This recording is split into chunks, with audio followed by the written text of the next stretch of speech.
Kad tu žinotum, kaip gerai pas mamą prisivalgiau, negalėčiau gyventi be jos maisto. Nu 12, tu nejaugi visą gyvenimą tėvam ant sprando sėdėsi.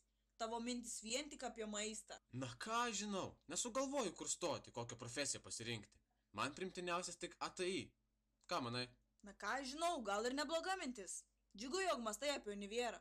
Ei, beje, kas tas ATI? ATI univerė visada gauni skaniai pavalgyti, šiltai pamiegoti ir esi aprūpintas viskuo.